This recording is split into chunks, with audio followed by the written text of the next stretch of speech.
into the hot takes. I'll start us off. I got a 3 for 1. The Trailblazers.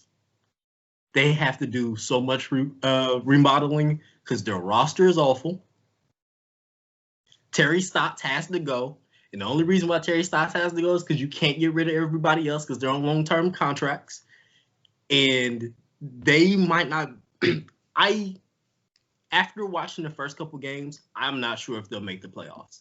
I don't know how you almost lose to James Harden in, I don't even want to say the Rockets. I want to say the Houston basketball team at this point, because that wasn't the Rockets. Like, 7 of their main dudes were not there. It was James Harden and, like, G League dudes. Like, Jason Tate had a really good game, and he's a legit NBA player, but this is also his, like, first year in the Blazers had no ability to stop him whatsoever. Like, there was no coverage whatsoever. At some point, their offense was really stagnant to the point where they had Melo doing like 2013 actions where he was in the post, and they did it like 4 times in a row, and I was like, this is awful. Like, I love that, but if you don't want to, but if you want to win, you won't love that. Well, like, and this is the thing, I really like Melo, and I still think he is a really good NBA player. But that should not be something that happens 4 times in a row when he misses 3 of them in a row. Like, you gotta call somebody else's card, and they don't. Like, they literally had a lineup in there where it was Melo and like 4 other dudes. And I hope they never play that. I hope they never play that.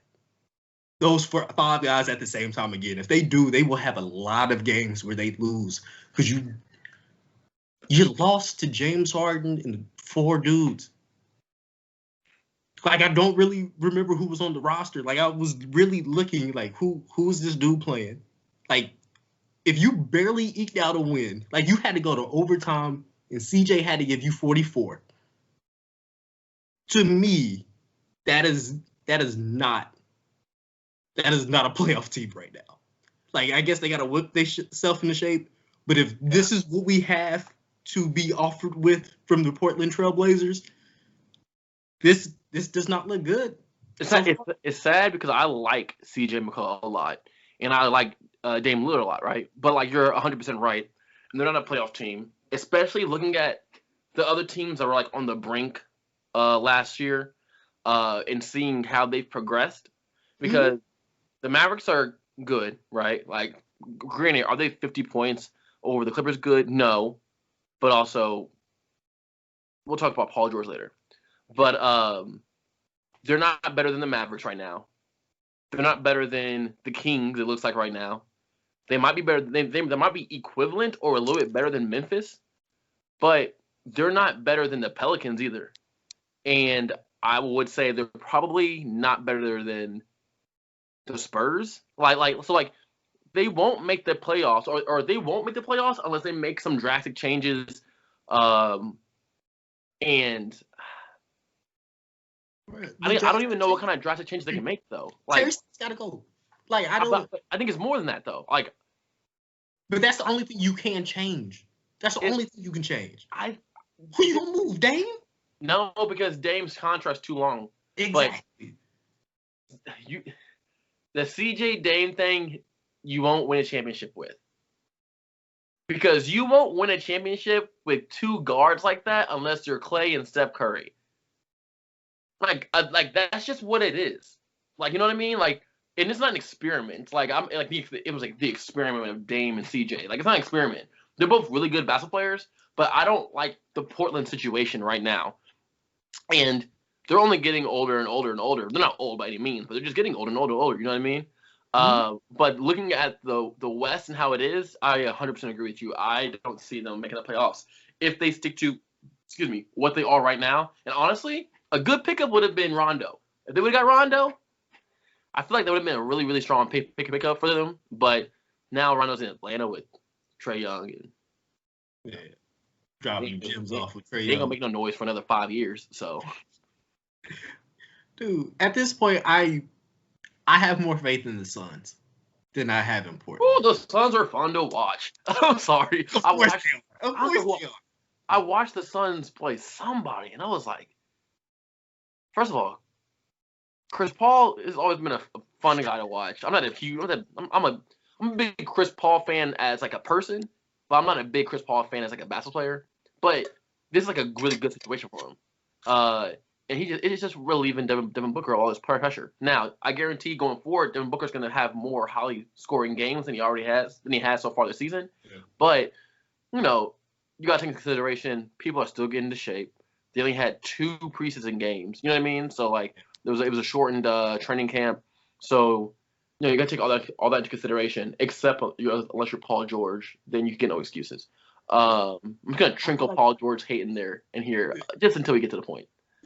I feel like there's no excuses for the Blazers either. Like this performance, this offense, and I know Terry Stotts he's not the entire problem, but you can't move the entire roster. Like they have no defensive pressure on the wings whatsoever, and that has been their entire problem since they let go of Mo Harkless and Al-Farouq Aminu when they made it to the second round. You need dudes that can defend. I think they're supposed to have Robert Covington. They need him immediately. But also, can we just say this though? James Harden's good. Like at the end of the day, I don't care how hefty he's looking. I don't care what he's doing on his free time. When he steps on the court, he's nice. Like he's nice. Here's so like James Harden was not the person cooking them. In that he's cooking. Granted, I didn't watch the whole game. I didn't watch this game. I got NBA League Pass. I got a lot of game to watch. But from what I saw, and maybe correct me if I'm wrong, from somebody who actually watched the entire game, he looked to me he was cooking. He was James Harden, and what I mean by James Harden's always going to give you. Yeah, you got to do a thing. I'm not worried about that. What I'm worried about is that it was just James Harden. It was just James Harden. Like the Blazers have 2 dudes that can match Harden's production on any given night, and they didn't have anybody else to do anything else. Like you can't even. Did John Wall play, or is he still out? Exactly. No, they had 7 players that are like in COVID protocol. So there was no John Wall, there was no DeMarcus Cousins, and it was like there was no Eric Gordon. It was James Harden cooking. I like that. It was James Harden, and it's not like James Harden had 50. Like James Harden had a normal James Harden night, but this James Harden night it wasn't so superb that I expected for the Blazers to win this game. You have 7 of your regular dudes not in rotation, 3 of your top 7 dudes not in rotation, and you barely won. You got some explaining to do. Looking at this, Christian Wood put up 31 in addition to Harden 44. Now, I don't know why. I watched the game. All I gotta say is Christian Wood is really good. But you also have 2 issues where you let a combined 2 dudes score 75 and you couldn't do nothing to slow either one of them down. You're not throwing no double. I get you can't double team Harden. And Christian Wood he can get you a bucket in like several different ways. But y'all don't got no defensive scheme to slow anybody down. Like there's several like Rockets in double figures. Y'all couldn't do nothing. Their defense is awful. It's always been awful, and I'm not worried about that. But they at least have a high-powered offense. And the offense looks like this right now. I'm not sure what we're going to be looking at for the rest of the season. And if I have to look at this for the rest of the season, I won't. Talk to me after what would be All-Star break at this point. I know they're not actually having All-Star break, but it was like 3 months into the season. Wait, they're not having All-Star break? No. I mean, I think they're having a break, but they're not having like the All-Star game. It's not like a weekend. Of course it's not going to be All-Star game. Duh. Okay. My bad. Duh. Yeah. But it's like in the 3-month period where everybody's got their juices back, I still don't like this team so far. I mean, and they're going to have to do so much for me to be like, I mean, this dog, like But I'm saying, like, look at the other teams around them. The other teams around them look really good, though. And this is early on. So, like, the Pelicans look really good. Yeah. Brandon Ingram is looking really good. Lonzo, really good. That role they got Zion in looks really good. Yeah, they all look really good.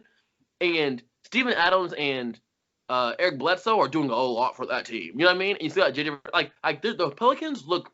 They played the Spurs last night and whooped up on them.